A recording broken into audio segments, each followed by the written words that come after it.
Is recording now? Okay. So I think I'm talking to myself. I'm trying to figure out how to go live on multiple social media, I guess. So I tried this on Instagram and YouTube, and now I'm trying to get it on Facebook. Yes, I did mean to turn this on. It's a test. I'm trying to see how to get all three platforms running at the same time live. But hello everyone. So if you guys didn't see my Instagram live, oh, and Augie's going again. I am going to, Augie, come here. I'm going to start going live more often. I'm just trying to get everything working. So I'm trying to get it on multiple platforms. I did on Instagram, but I'm trying to get it on Facebook and YouTube so that I can cover all my bases and see where it goes from there and kind of expand from there.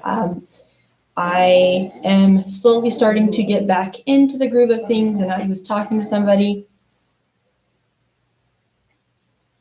Yeah, so I have. So there's programs that have it. Some have Instagram, some that don't have Facebook. So I've set it up to where I think I have all three of them running at the same time, and then I can save it onto YouTube. But I'm new to this. By the way, if you guys are wondering my shirt, this is one of my really good friends who does stand-up comedy. Her name is Shauna. If you haven't seen her in all my pictures, she's the one that's actually like 1 foot taller than me and everything. And she's hilarious. And I think she has a show coming up in Vegas very soon. So a shout out to Shauna. But yeah, so I'm just gonna, and I have no makeup on. I'm studying. I'm exhausted. So you're gonna get whatever you get from me. And obviously I need my walker. My walker's hanging out in the back. But I hope to educate people on my progress and use the social media platform to educate people more about demyelinating CNS disease and thalassemia and everything that I'm going through. I do have a, hold on. Augie, do you want to say hi to everybody? Or you just want to keep yelling at everybody? So I guess Augie has a thing that he has to say hi to everyone. So everyone say hi to Augie. And so wait, how do I see the comments on these things? I can see Facebook's comments. How do I see Instagram's comments? Oh, I guess I could. All right. See, this is all new to me. So if you guys have any recommendations, but this is just a little test run. Someone told me that I shouldn't be talking publicly about my disability, but I don't understand why that is the case. I've been sick for 3 years and I've kind of kept my mouth shut for a while, and now I'm actually doing things with my life. I'm moving forward. I am starting to kind of work and progress. And hi, Janelle, and progress. So I don't understand why anybody would ever say for no one to talk about their sicknesses and illnesses and their hardship, because I have realized that there's a lot of other people out there that are suffering from similar or different types of disorders. And if it wasn't for one of my really good friends, Ashley, who had her own blog about MS, which actually I got sick before her and she was diagnosed with MS years ago, and now she's living in China and I look up to her like no other. If it wasn't for her posts, I would have been lost. Even though I didn't know I had similar disorders as her, it was the fact that someone my age was also going through something, and now to see, a couple of years later, she's off living in China and, making it through with MS and having her difficulties and what she's been through was kind of prepared me what I ended up going through. And at the time I was sick, I still went to her because we're only about 6-7 months apart, and she was fighting, severe form of MS at the time. And to see where she's at now and following her through social media really helped me. So I'm hoping that sharing my journey to now progress instead of the last 3 years where I've been depressed and I probably was digressing because I didn't have any answers, but now I'm actually trying to do stuff I mean, obviously I can't get up and do my makeup and get places on time or do anything, but I'm trying to be as authentic as possible so you guys can see and understand. And I am not looking for sympathy from what I got a comment from somebody. I am really just trying to let people know what's going on. One, the fact that it encourages me to push myself even harder, holds me accountable for, moving forward and not sitting there and stuck in bed in pain and doing whatever I'm doing, but also to let people know what really goes on, what really can happen to somebody. I had everything and I lost it all. And I don't know what else to say, but I'm happy. I'm extremely happy with the result. I'm completely okay with what I have. I know a lot of people are like, well, try this diet, try that, try this. I'm okay. I'm okay with not being okay. I'm okay with dealing with this and eventually getting back to some type of new normal. I'm okay with not going 150 miles per hour anymore. I'm okay. Like, I don't know how else to explain how okay I really am. So, and thank you people for on Instagram and stuff for saying how proud you are of me. I always thought it was really weird how people go live and do all these things, but whatever. You only live life once. I did everything right in my life, how I was supposed to, and worked my butt off, sacrificed everything, and everyone was telling me, it's always going to pay off in the end. And you know what? I've learned, you just got to enjoy life. It doesn't even matter. Mistakes or not, criticism or whatever, like it doesn't, at the end of the day, if I would have passed away when I did what I was supposed to in January, what I accomplished or how much I sacrificed or what I did. I'm not telling people not to sacrifice. I'm not telling people not to work hard, but it's really important to live life now because you don't know what's going to happen tomorrow. You never know. It doesn't matter what your age is. And can't regret anything, right? So I hope you guys have a very good Sunday. I'm really thankful I know some people that are watching don't believe in God, and I do believe some higher power or being, for me, God, put me through this to teach me really to slow down and enjoy life. Really, it was either, I don't know, putting me close to death is probably the only way to get me to slow down. But I still have a hard time once I get started. I don't know how to stop. So then I burn myself out, and then I sleep for days and stuff. So it's really hard to try to control that and say, okay, I got to go home right now, or I can't finish what I'm trying to finish because I need to be able to save my brain and the way it works. And so you guys kind of understand that the way demyelinating CNS disease works, especially with me, is that if my brain gets too overpowering or has too much information, because I have an optical nerve damage too, I really pretty much just shut down.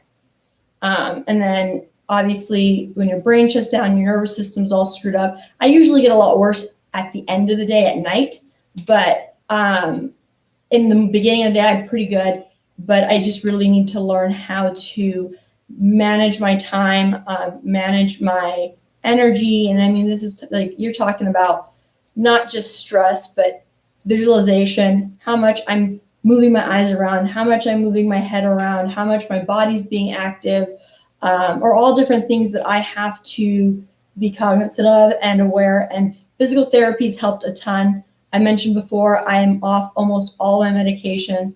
They're not going to put me on medication for this until after my spinal tap, which they can find out which demyelinating CNS disorder I actually have. But the only one everybody knows is MS, and people really don't know what MS is either. Oh gosh, someone asked me to use sign language. I don't know sign language, I'm sorry. But if anybody has any recommendations, I will be more than happy to. But right now I am studying for the Nevada law real estate portion. I am trying to expand a little bit and not put all my eggs in one basket, because obviously when you have mind disorder, being a full-time attorney is not the most logical thing. I'm not giving up law. I love it, but I am going to figure out how to do it without putting me over the edge.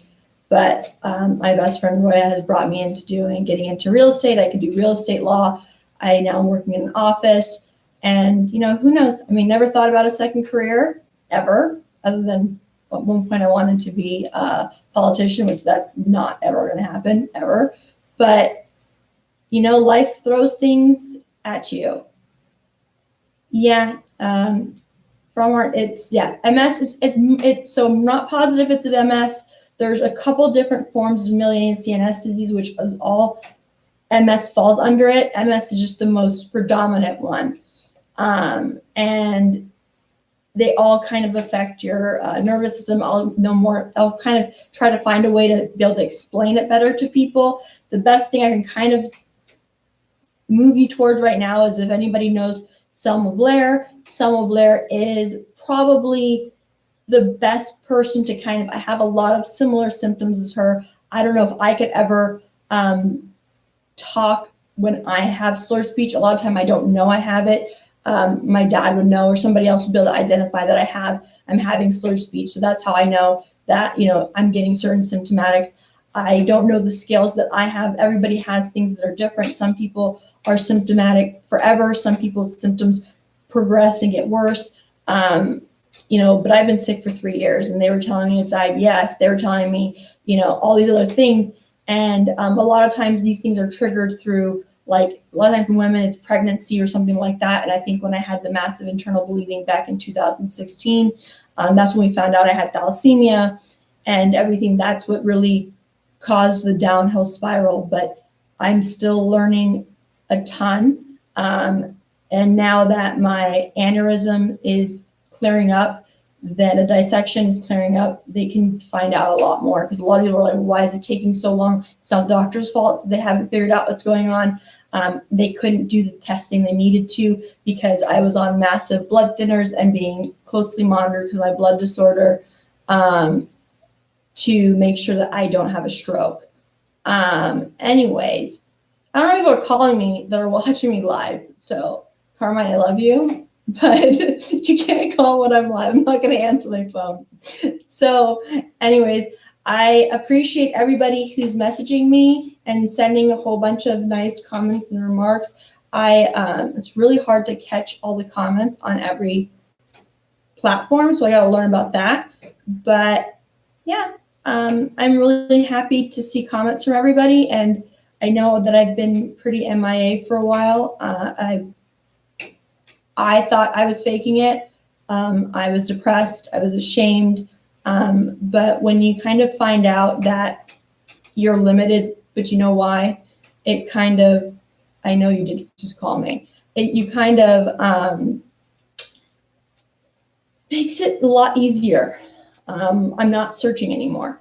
So I'm happy. And I hope that you guys really take time to appreciate everyone that's around you, no matter their age, no matter anything, because you never know. And, keep an open heart, keep an open mind. And yeah. So hopefully you guys, a lot of people, for the Facebook people, I know Instagram people, I talked about this before. I can't say that right now because I'm in pain right now. But typically, I don't have pain. Like, I can't sit in this chair. I'm going nuts. It's hurting me so bad. But typically I'm just incapable. Like, my nerves and my legs just don't want to work. I have lower leg damage and my lower back, and then my left eye. So I don't have massive pain. Things don't work. They just don't work. And I think steroids worked in the hospital, and they told me they'd probably put me on steroids after. But other than that, I know other people that have MS and they can't do things because they're literally in excruciating pain. Like, I'm dying in pain sitting in this chair, but I don't have a choice. But typically, I don't have pain. It's not as common, and it's not debilitating. The debilitating part is my brain or my legs and things don't work. But I'm kind of ashamed, like I said before, of having my walker. I'm trying to go into having maybe a cane, but because I have balance problems, I don't know how much that's going to help. But I do feel myself getting stronger, and just having a little bit more confidence and going longer distances. So it's, yeah, and thank you, Daniel. Yeah, that's pretty much, I'm okay. I think I'm figuring things out. My mind cleared up a lot after getting out of the hospital and getting answers. I never thought I would think this way ever in my life. I never thought, and I actually never thought, no one tells you these things. No one ever tells you these things, So once again, I hope you guys have a great Sunday. I appreciate all the support.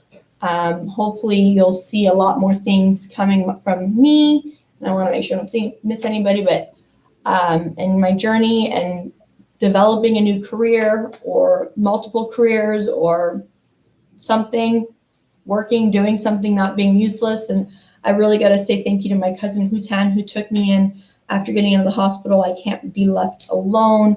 And he's pretty much been helping me through this because I haven't been able to work. Obviously, I haven't really worked for a year and a half or so. But he's taken me in and taken care of me. He's taken my dog and my dad and my best friend Roya. Everybody, Zach.